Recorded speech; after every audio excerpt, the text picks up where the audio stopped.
with a knick-knack, paddywhack, give a dog a bone. Hey, Graham, I'm headed out. Hey, where are you headed off to? Oh, I'm going to the Pride Parade. Gonna go celebrate LGBTQ plus rights. But weren't you just at the Black Lives Matters protest yesterday? Yeah. So what's up with that? Did you change sides or something? No. You said you cared about BLM yesterday, and now you're caring about LGBTQ? Don't you think that's a little hypocritical, honey? No, I can care about both causes. I'm going to the Women's March tomorrow, too. Ah, okay, so now you're a feminist too? It seems a little confusing. What is confusing about that? So many things all at once. I mean, who are you really? I'm your granddaughter. I care about multiple things. It's pretty common. It's just a lot. I think I need a moment. Before I go, can you take a picture of me? Yeah, sure. Oh, but this is a phone. It's also a camera. What? It's also a computer. Have you never seen a smartphone? You stop! You stop this madness now, okay? Wow, Graham, are you okay? It's a phone, it's a camera, it's a computer. I mean, what is anything anymore? Graham, it's not that deep. Life is an illusion. Oh, okay. You look stressed. Do you want to just chill out? Maybe hang with my dog? What kind of dog? It's a Labradoodle. A Labradoodle? Yep. Both a Labrador and a poodle together? Yeah. Oh! Graham?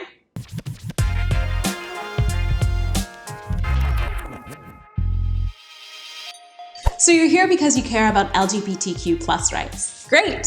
Me too. Now what? There's so much to celebrate within the community. There have been so many successes, so much more representation, policy changes that have led to more equity and access. And yet, there are still places in our country and in the world where it's dangerous to be a part of the LGBTQ community. Not to mention, what happens when your identity intersects with another marginalized community? What happens when you're trans and Muslim, intersex and unhoused, queer and living with a disability? What happens when your identity and your activism is multifaceted?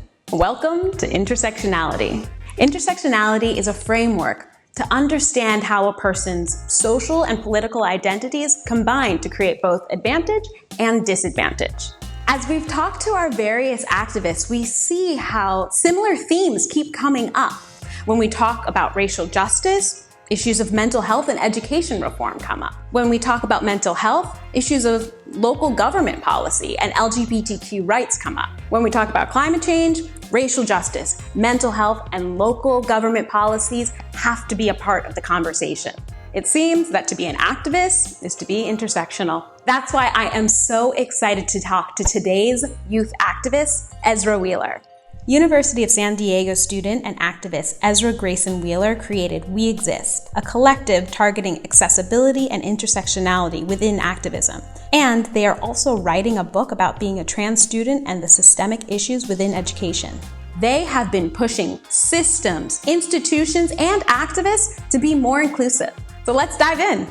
Hey, Ezra, it's so nice to meet you. Thanks so much for joining me today. Of course, thank you for having me. I believe that it's not just you here at the interview today, that you might also have a partner in crime. Yes, this is Maple. She is the best little sausage around. I'd love to start with, if you are speaking to a brand new activist, what advice and tips would you give them for their first step supporting and joining LGBTQ plus rights? The first steps anyone can take to joining in LGBTQ plus activism are some really, really simple things that we don't often think about, like adding pronouns to your bio and email signatures if you're in a safe place and an environment to do so. Introducing yourself and just taking that initiative, saying, hey, my name is Ezra and I use they, them pronouns. Create that space for other people to also share if they feel comfortable. So that's really important to me as someone who uses pronouns that are they, them. Can I try with you now, just practicing introducing myself with my pronouns? Yeah, definitely. Hey, I'm Tessa, and my pronouns are she and her. That's great. Sometimes people will also include Spanish pronouns like ella or eo.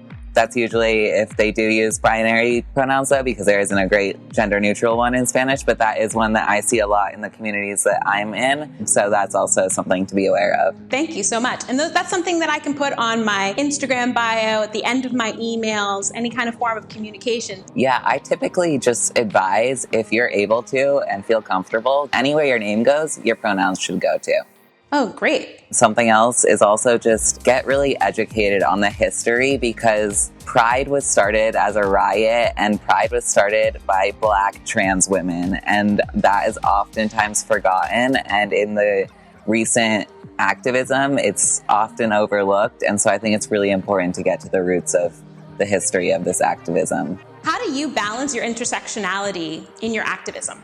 Balancing intersectionality in activism isn't really a balancing act. It's either you're intersectional or you're not. There is a spectrum of intersectionality, but you have to approach activism through an intersectional lens, and that includes knowing histories and knowing where these activisms truly came from, because it's probably not where you're first told they came from. Think about, what have I been taught? Who have I been taught it by? Why have I been taught it? My intro to ethnic studies class in my freshman year of college taught me more than 4 years in activism did. And that's also why I'm majoring in ethnic studies. When you're thinking about participating in something, are there questions you ask to assess the intersectionality of the event or organization or institution? Yeah, definitely. Some specific questions I may ask include things like, how is this program specifically reaching out to LGBTQ youth of color, for example, or disabled LGBTQ people, or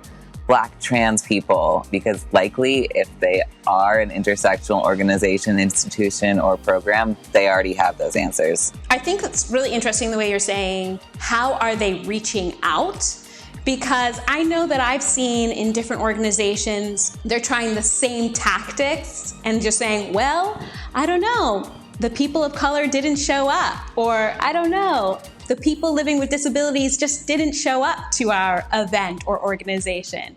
And I hear you saying that we need to assess how they're reaching out to these different communities as well.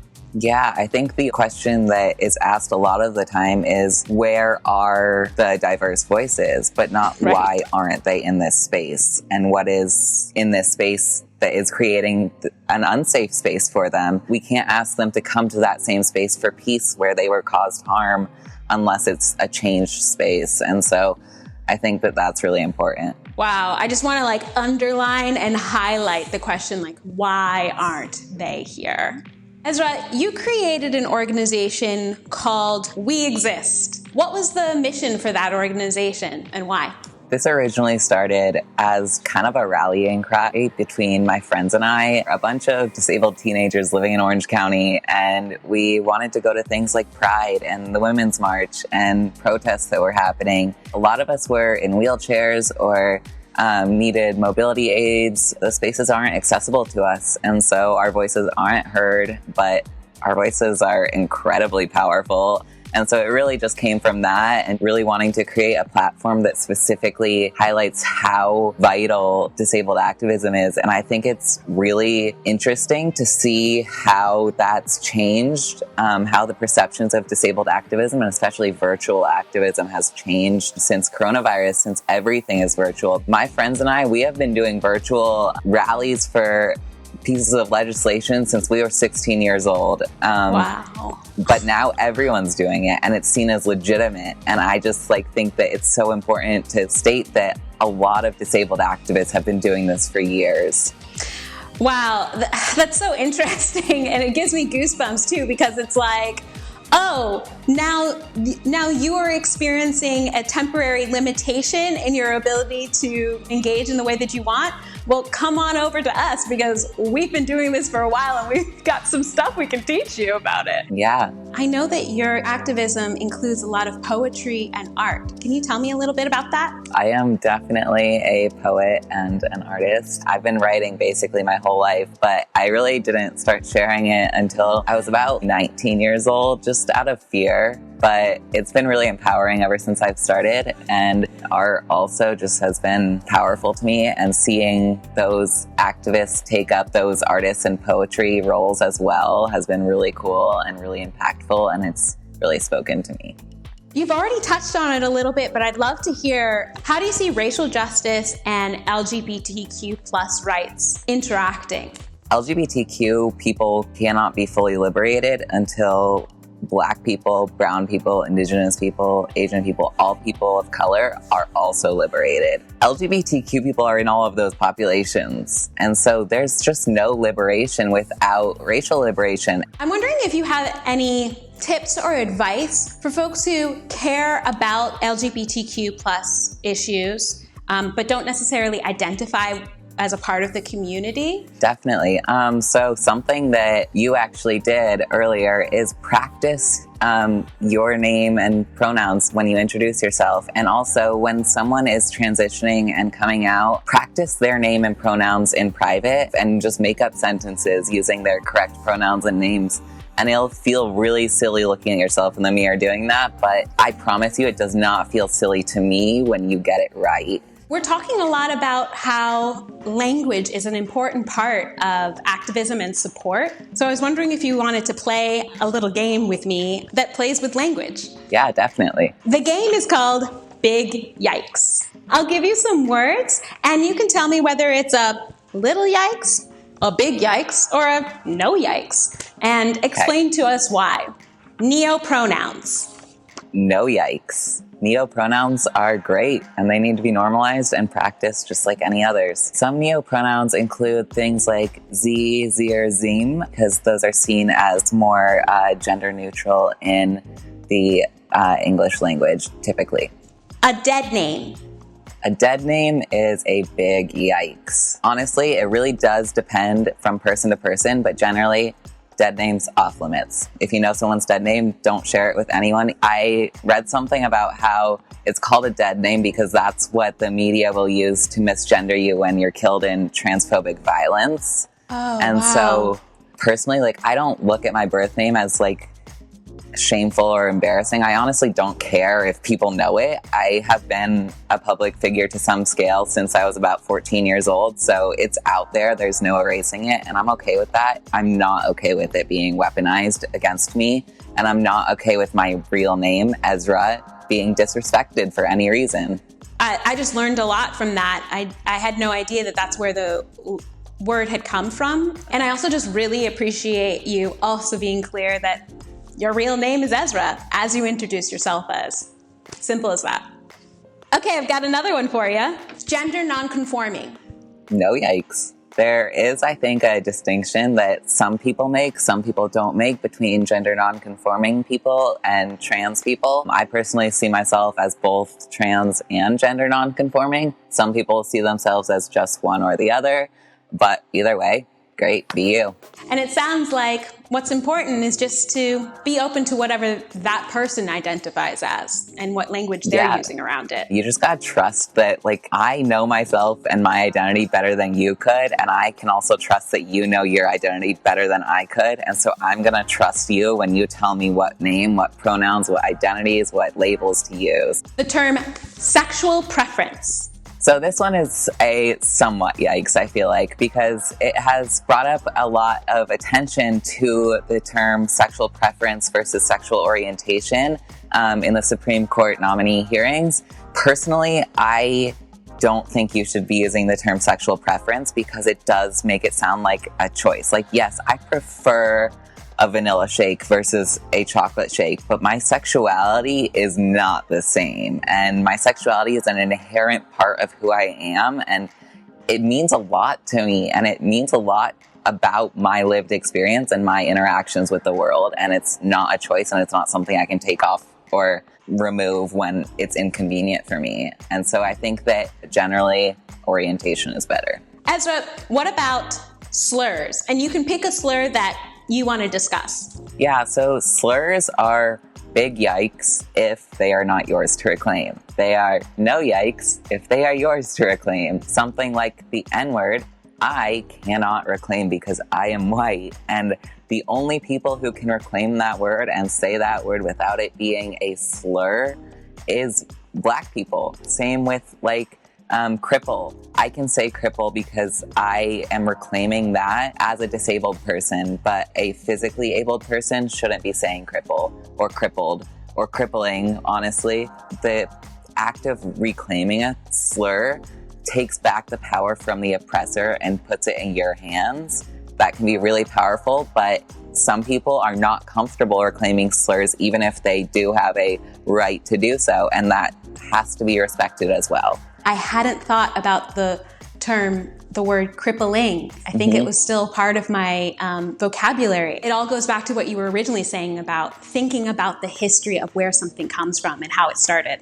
Yeah, definitely. I think that history of languages, history of movements, and history of people and places is really important in finding where your fight is and finding where your activism should take you. Ezra, I've learned so much already. For our aspiring activists and folks who are already involved, what are 4 things that you would say are action steps that people can take? So the first, I already mentioned, add your pronouns anywhere your name is if you're comfortable and safe. Second is, if you're eligible to, continue to be active in politics and use that avenue for change as a way to fight for the things that matter to you. Read up on some intersectional feminism and critical race theory. A good place to start is Kimberly Crenshaw or Michelle Alexander. And then 4, volunteer. Just get out there, even virtually. Just see what organizations are in your community and just get out there and see what you can do to help. They're always looking for volunteers, and it's a great way to also build community. Wow, I really enjoyed talking to Ezra, and I learned so much. They really remind us that we each have so much to offer, and that we deserve to all feel like we belong. If you want to get involved and learn more, check out GLAAD's youth engagement programs, the Human Rights Campaign, or the Trevor Project. I'm Tessa Claire Hirsch, and this is Now What?